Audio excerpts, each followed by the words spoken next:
Bonjour chers amis, bienvenue dans l'ivresse du mercredi.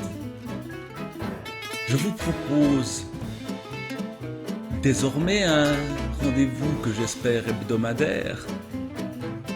Un rendez-vous où simplement il s'agira de lire un petit passage d'un des livres fréquentés durant la semaine précédente. Aujourd'hui, Robert Musil, Les désarrois de l'élève Turles.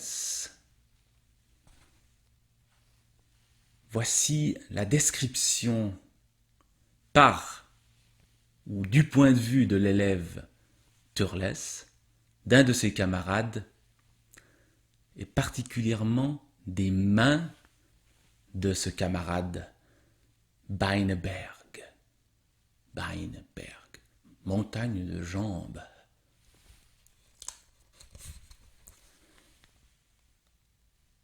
Maintenant, il s'était détourné à demi de la fenêtre et il observait Beineberg en train de se rouler une cigarette. De nouveau, il ressentait à son égard cette bizarre répugnance qui l'envahissait de temps en temps en sa présence. Pourtant, ses mains sombres et minces qui enroulaient le tabac dans le papier avec tant d'adresse étaient vraiment belles.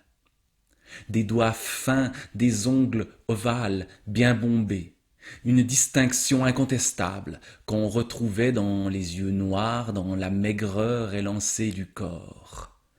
Il est vrai que Beineberg avait les oreilles décollées, un visage petit et irrégulier que sa tête faisait penser à une chauve-souris. Cependant, Turles en avait le sentiment très net en comparant ces détails. Ce n'étaient pas les traits imparfaits, mais justement les plus accomplis qui lui donnaient cet inexplicable malaise. La maigreur du corps, l'idéal vanté par Beineberg lui-même, c'étaient les jambes d'acier fin des athlètes homériques, faisait sur Turles un tout autre effet. Il n'avait pas cherché à s'en rendre raison jusqu'alors, et sur l'instant, aucune comparaison satisfaisante ne lui vint à l'esprit. Il aurait bien voulu examiner Beineberg plus attentivement, mais celui-ci l'aurait remarqué, et il aurait fallu reprendre une quelconque conversation. Mais ce fut justement parce qu'il ne le regardait qu'à la dérobée et complétait en imagination le portrait que la différence avec le modèle grec lui apparut. Imaginait-il le corps dépouillé de ses vêtements? Il était impossible de sauvegarder l'image d'une minceur sereine.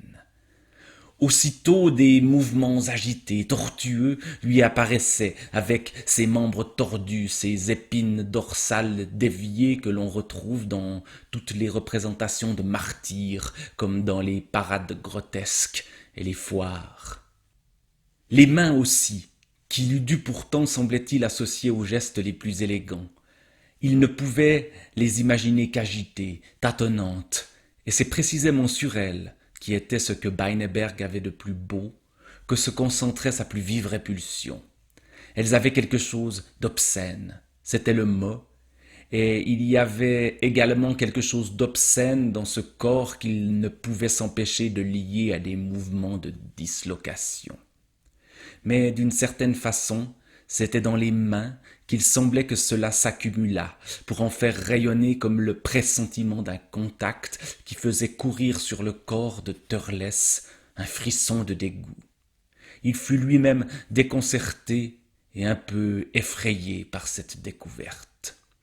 C'était la deuxième fois de la journée qu'un élément sexuel s'insinuait ainsi à l'improviste, hors de propos, dans ses pensées.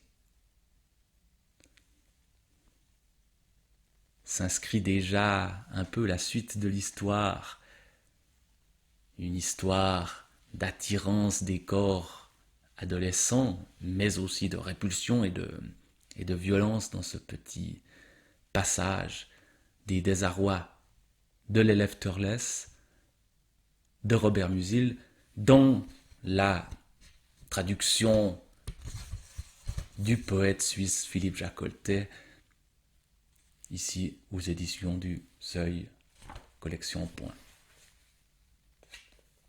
Je vous souhaite une semaine remplie de belles lectures et à mercredi prochain pour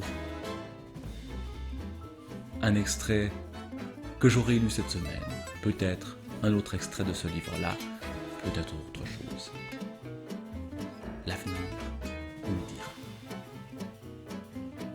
Bonne semaine à tous.